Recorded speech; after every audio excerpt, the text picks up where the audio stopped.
Magandang araw sa inyong lahat at ngayong araw na to, ang topic na i-discuss ko sa inyo is about rational expressions. At kasama dito ang mga sumusunod. Una, simplifying rational expressions.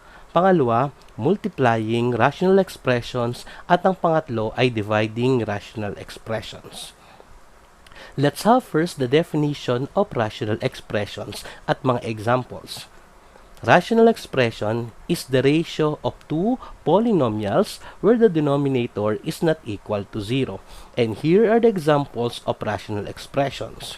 1 over x, x plus 1 over x minus 1, x plus 3 over x squared plus 4x minus 1. So kung ito ang mga examples ng rational expressions, ano naman ang mga hindi rational expressions? Katulad nito, 2 minus square root of x over 4 minus x. The top is not a polynomial kasi ang square root of a variable is not allowed. So, merong square root ng variable kaya hindi siya example ng rational expressions.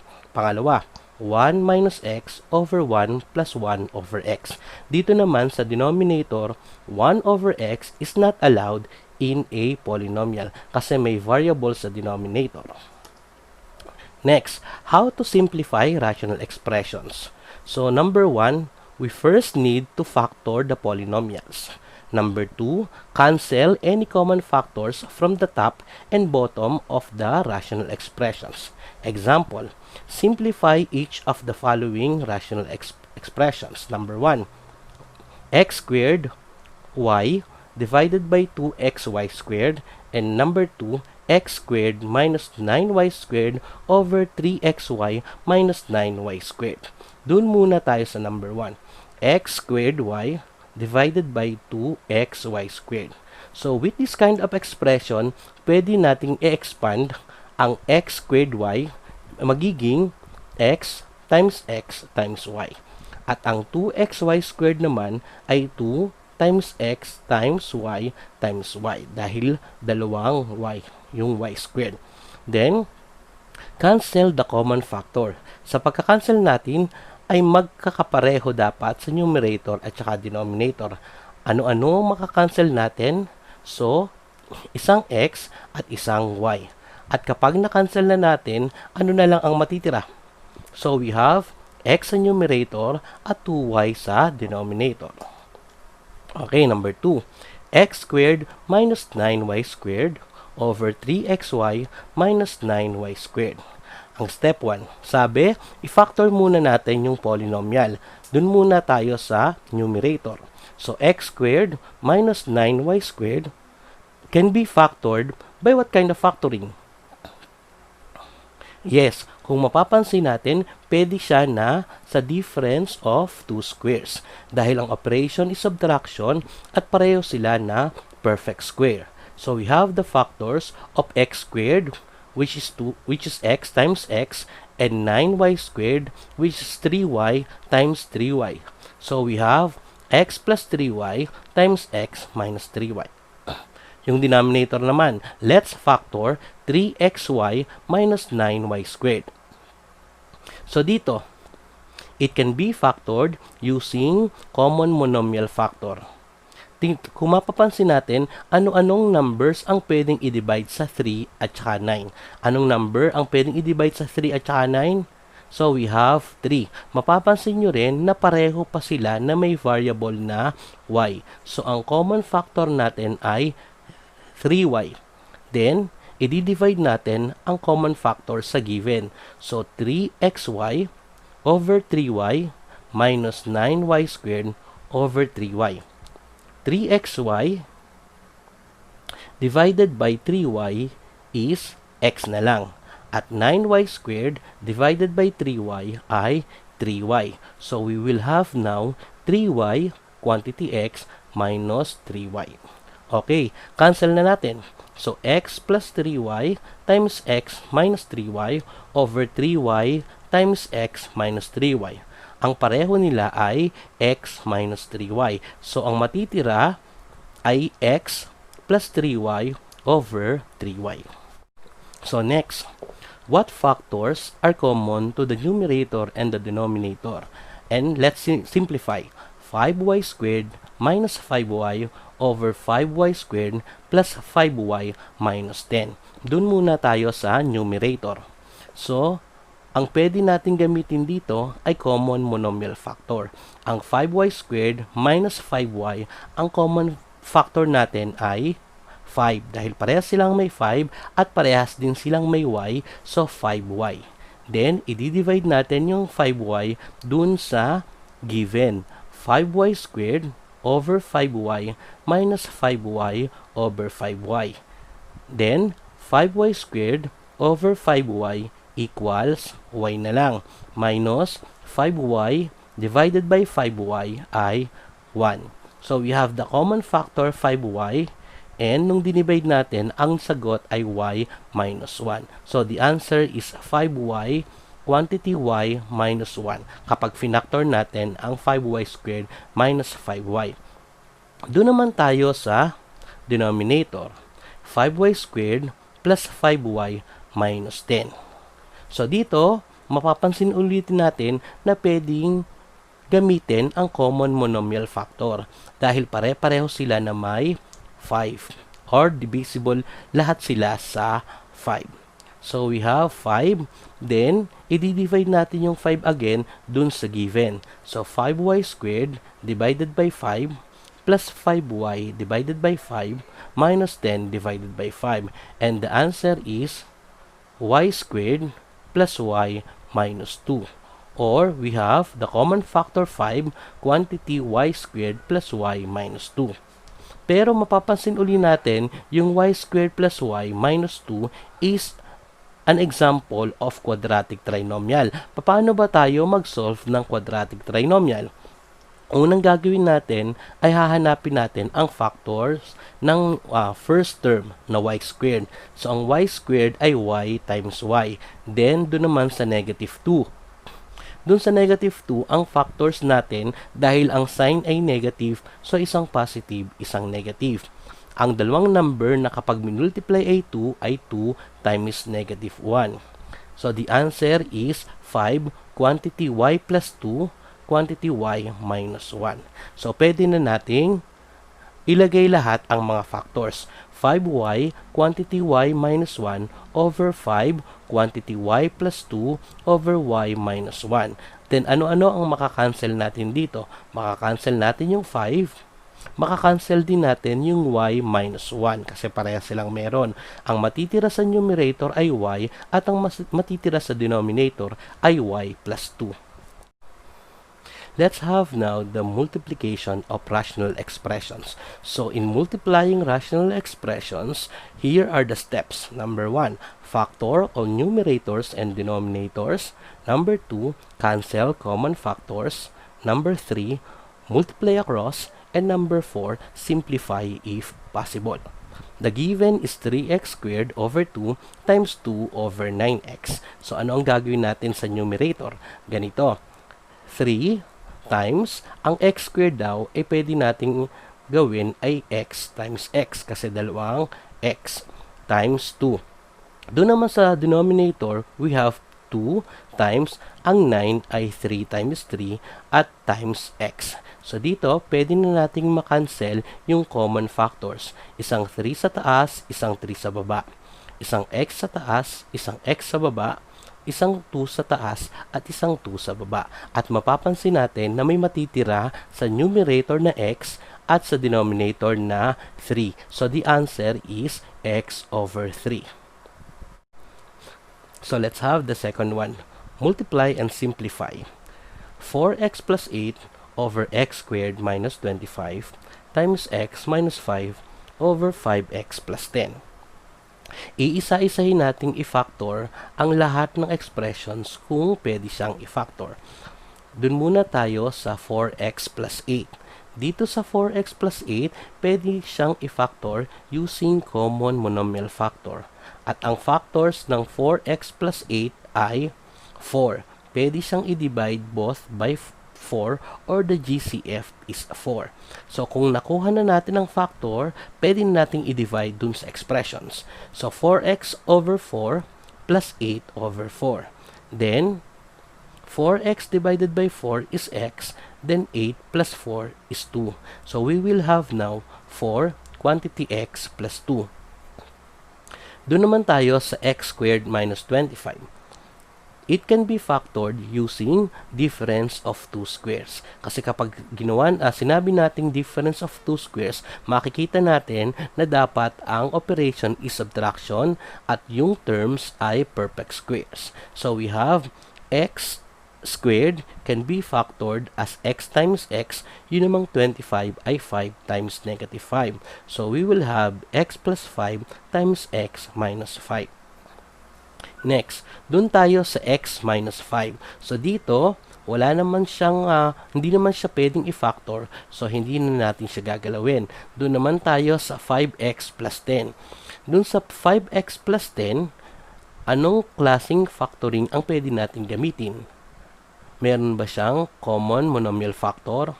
Meron. So, ano yun? 5. So, 5 ang common factor, i-divide natin yung expression sa 5.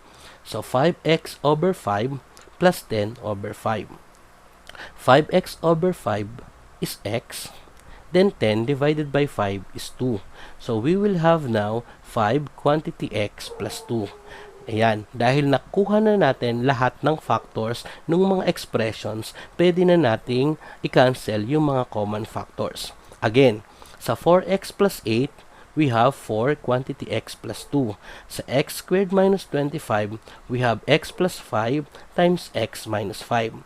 Then, dun sa x minus 5, ikakopy na lang natin. Then, 5x plus 10 is 5 quantity x plus 2.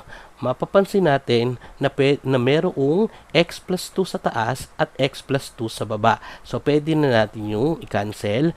Meron pa, x minus 5 sa taas, meron ding x minus 5 sa baba.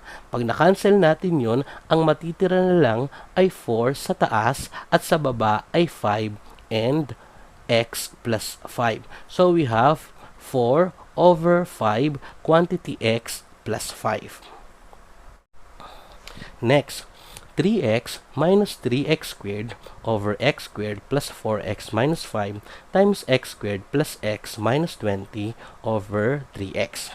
So, ganun ulit. Ipa-factor natin yung polynomials na pwedeng i-factor. Katulad ng 3x minus 3x squared. Pwede natin itong i-factor using common monomial factor. Kasi mapapansin natin na pareho silang may 3 at parehas din silang may x. So, ang common factor natin dito ay 3x. At yon ang i-divide natin dun sa expression na 3x minus 3x squared. So, 3x over 3x minus 3x squared over 3x. So, 3x divided by 3x is 1 and 3x squared over 3x is x. So, we will have now 3x quantity 1 minus x. Okay, doon naman tayo sa x squared plus 4x minus 5.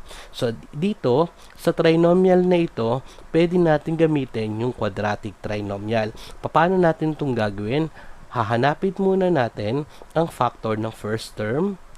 Hahanapin din natin ang factors ng last term. At dapat ay tama dun sa middle term. O, paano yun? Ganito. Sa x squared, hahanapin natin ang factors. So, we have x times x. Doon naman sa negative 5. Dahil negative 5, so isang positive, isang negative ang factors niya. So, negative 5 times 1 and 5 times negative 1. Paano natin malalaman kung alin dyan sa dalawa ang gagamitin natin? Dapat ay tama daw dun sa middle term. So, pagsamahin natin, negative 5 plus 1, ang sagot ay negative 4.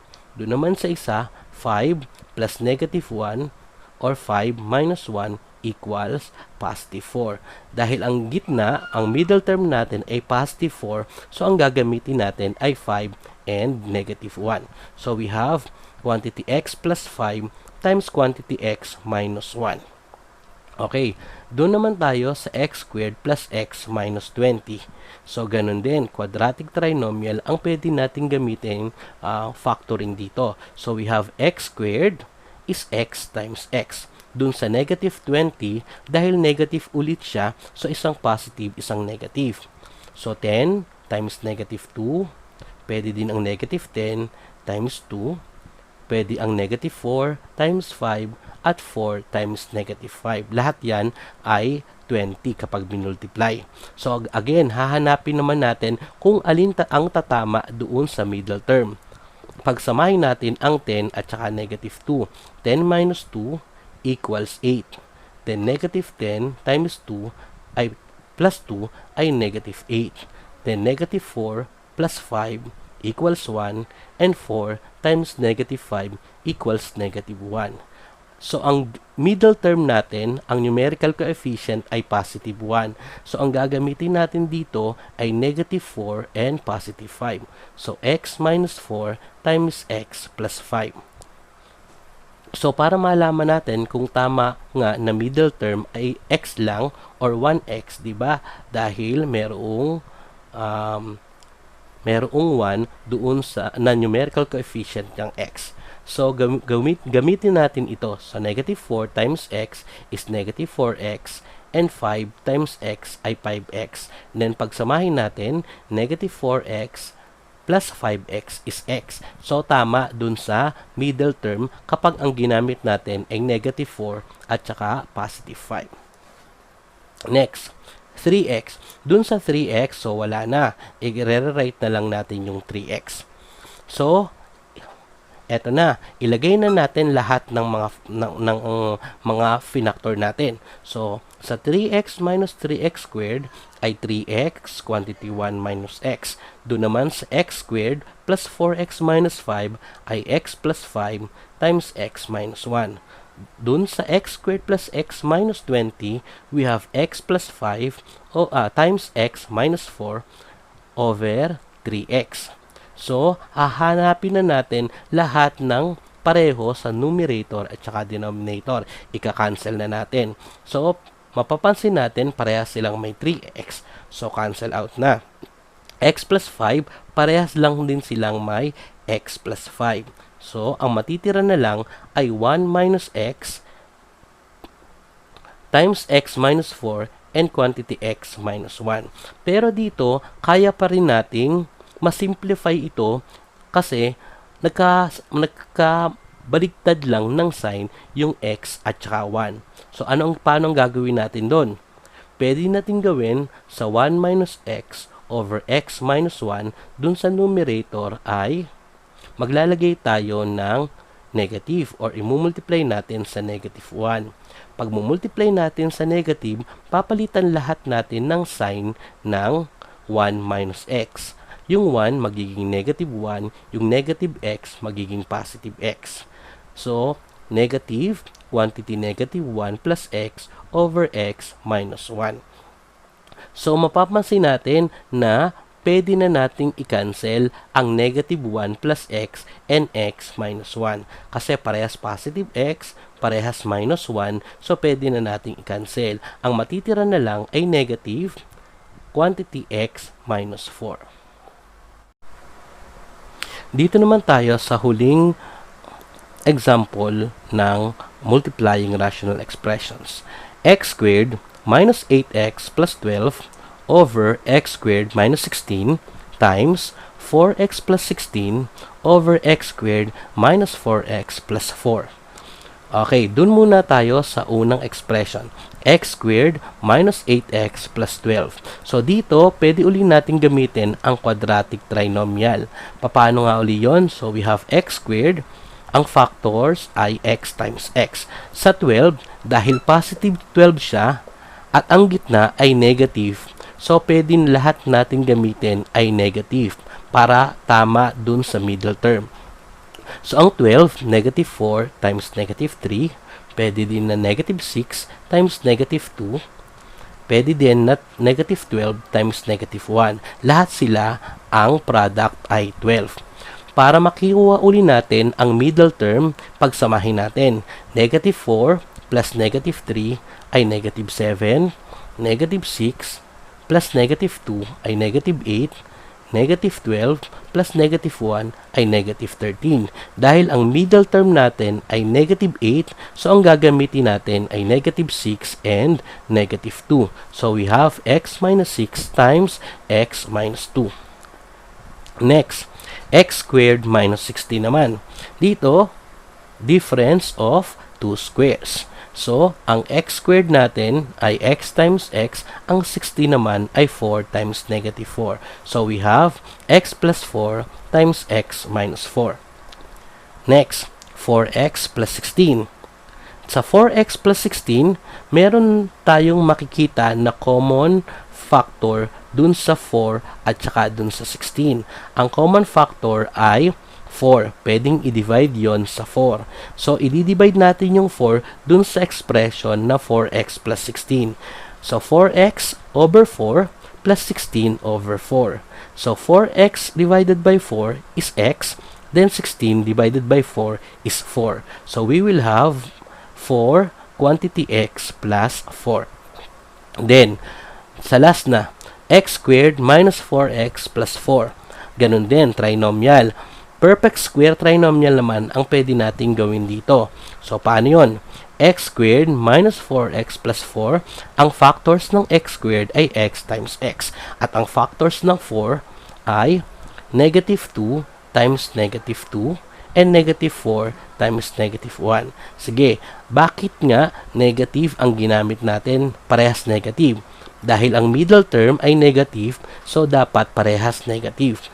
So, negative 2 at saka negative 2, pag pinagsama natin ay negative 4, then negative 4 plus negative 1 ay negative 5.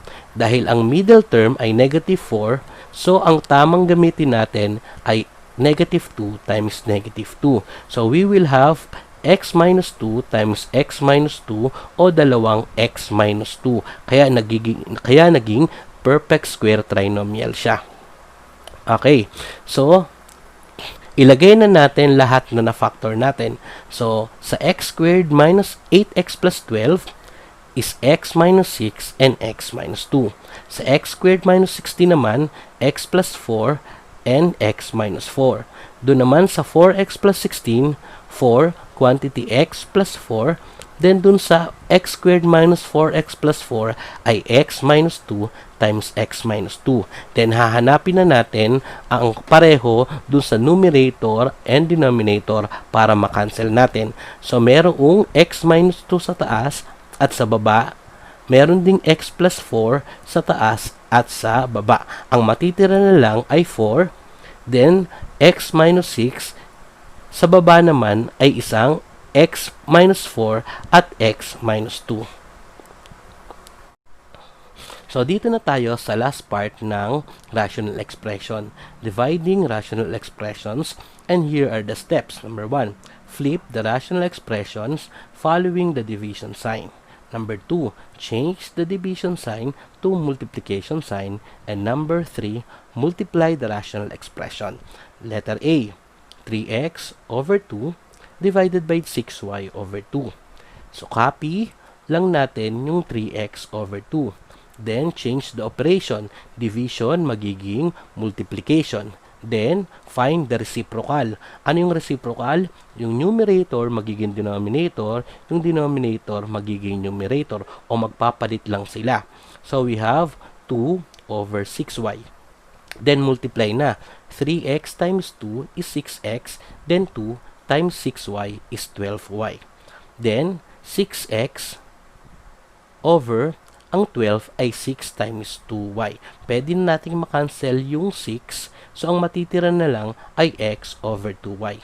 Pwede rin naman nating isimplify na lang yung 6 over 12. Ang 6 over 12 in lowest term ay 1/2. So, ganun din. X over 2y.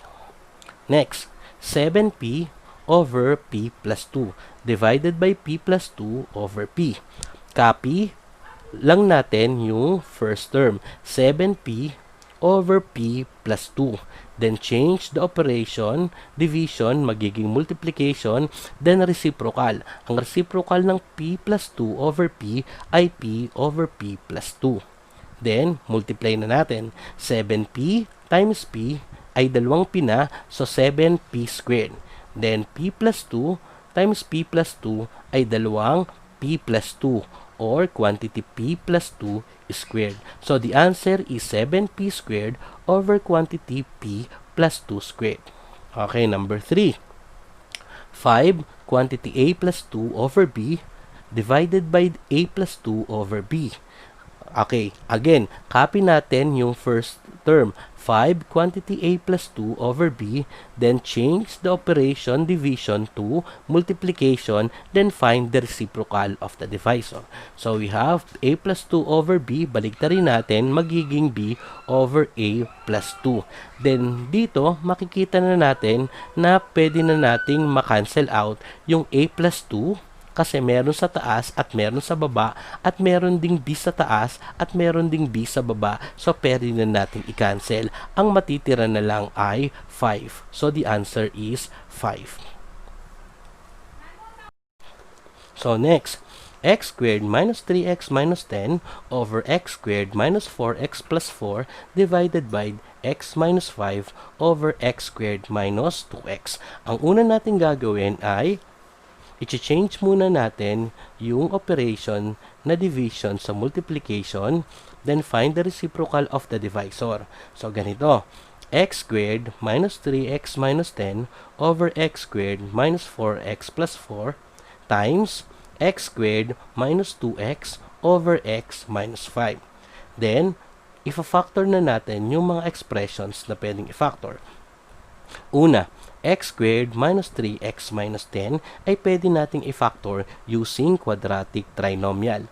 So, we have x squared ay x times x, yung namang negative 10 ay 10 times negative 1, negative 10 times 1, negative 5 times 2, and 5 times negative 2. Mapapansin natin na ang middle term ay negative 3. So, alin ba dito na kapag inad, ang sagot ay negative 3. Then, sige, let's start. 10 at saka negative 1 ay positive 9. Negative 10 tsaka 1 ay negative 9. Negative 5 at saka 2 ay negative 3. And 5 plus negative 2 ay 3. So, ang negative 5 at saka 2, yun ang gagamitin natin para makabuo tayo ng expression na x minus 5, then x plus 2. Next, x squared minus 4x plus 4. Perfect square trinomial ito. So, pwede nating i-factor ito katulad ng ginawa natin din kanina. So, we have x squared ay x times x. Doon naman sa 4, positive 4, pero ang middle term ay negative 4, so dapat ang gagamitin natin ay parehas na negative. So, negative 2 times negative 2, pag pinagsama natin ay negative 4. Tama na sa middle term natin. So, we have dalawang x minus 2. So, we will have x minus 2 times x minus 2. Next, doon naman tayo sa x squared minus 2x. Doon sa x squared minus 2x, mapapansin natin na mayroong parehas na x. So, common monomial factor ang gagamitin natin. May common factor na x, so ang x ang i-divide natin doon sa expression na x squared minus 2x. So, x squared over x minus 2x over x. So, kapag dinivide na natin, we will have x squared divided by x is x minus ang 2x divided by x is 2. So, we have x quantity x minus 2. So, yung mga tatlong factors ay tatlong expressions lang yun ang pwede nating i-factor. So, pwede na nating ilagay lahat ng mga na-factor natin at i-cancel out ang pareho sa numerator at sa denominator. So, again, meron tayong makikita na x minus 5 sa numerator at saka denominator. Meron ding x minus 2 sa numerator and denominator. So, pwede na natin yung makancel. Ang matitira na lang sa numerator ay x, quantity x plus 2. Sa denominator naman ay x minus 2.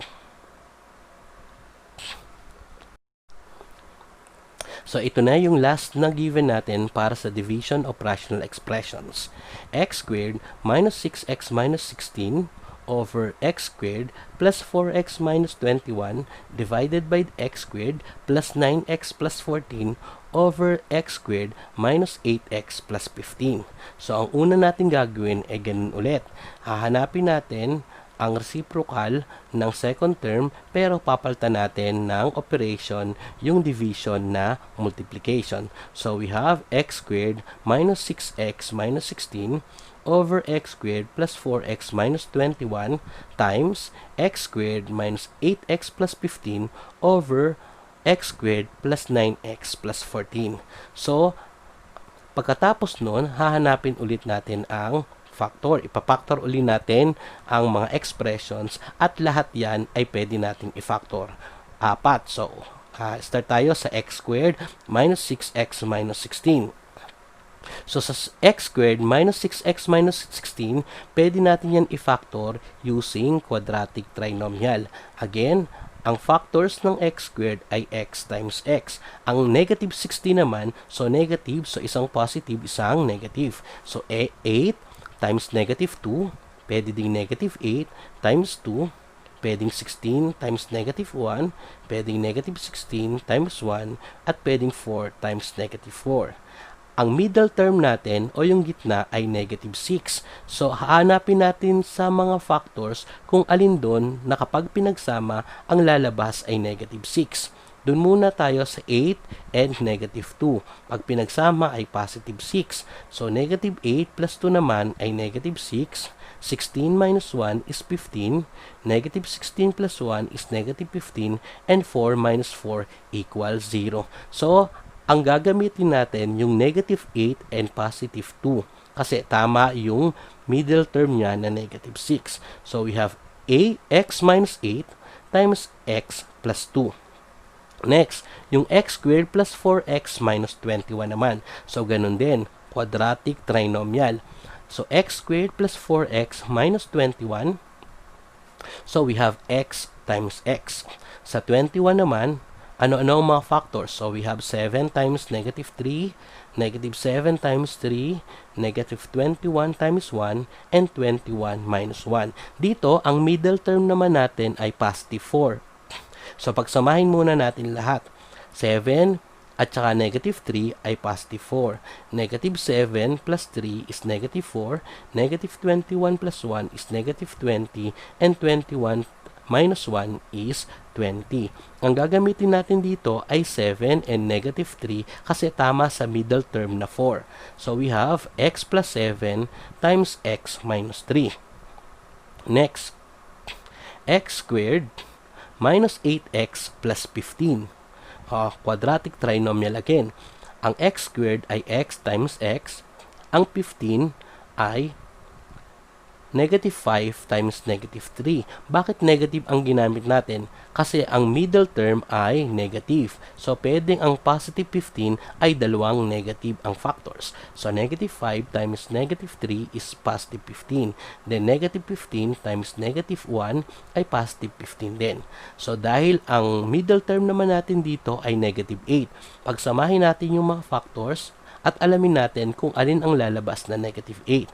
So, negative 5 at saka negative 3 ay negative 8 and negative 15 and negative 1 ay negative 16. So, ang gagamitin natin dito ay yung negative 5 and negative 3. So, x minus 5 times x minus 3.